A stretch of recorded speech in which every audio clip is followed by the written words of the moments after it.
অনেকেই বলে যে গাছগুলোতে খুব সুন্দর ফুল তো ফুটছে, কিন্তু কয়েকদিন পরেই সেগুলো শুকিয়ে মারা যাচ্ছে। দেখো, একটা সময় পরে গাছ তো মারা যাবে, তাই না? কিন্তু কি করলে তোমরা গাছগুলোকে অনেকদিন পর্যন্ত বাঁচিয়ে রাখতে পারবে আর গাছ ভর্তি করে ফুল পাবে, আজকের ভিডিওতে এটাই তোমাদের বলবো। তো ভিডিওটা শেষ পর্যন্ত দেখো। গাছে যে শুকনো ফুলগুলো থাকবে ওগুলো কিন্তু সময় মতো ছেটে পরিষ্কার করে দিতে হবে, না হলে ওই ফুলগুলো থেকে বীজ তৈরি হতে শুরু করবে, আর একবার যদি বীজ হতে শুরু করে তাহলে কিন্তু ওই গাছকে আর বেশি দিন বাঁচানো যাবে না। শুধু এই শুকনো ফুলগুলোকে কেটে ফেললেই হবে না, গাছে কিন্তু পর্যাপ্ত পরিমাণ রোদ ও খাবারেরও প্রয়োজন আছে। তো আমি কি কি খাবার দিই চলো সেটাই তোমাদের আজ বলবো। আমি কিন্তু এই গাছগুলোতে এখন তরল সার ছাড়া আর কিছুই দিই না। তো এর জন্য সর্ষের খোল ভেজানো তরল সার, পেঁয়াজের খোসা ও কলার খোসা ভেজানো তরল সার, একবার এটা একবার ওটা 15 দিন অন্তর অন্তর আমি এভাবেই দিই।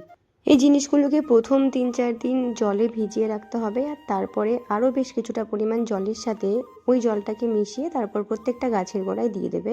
জলটা একেবারেই দেবে না। ব্যাস এইটুকু করলেই দেখবে তোমাদের গাছগুলোতেও কিন্তু খুব সুন্দর আর গাছ ভর্তি করে ফুল ফুটছে।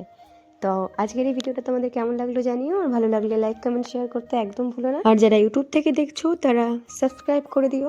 ওকে, বাই।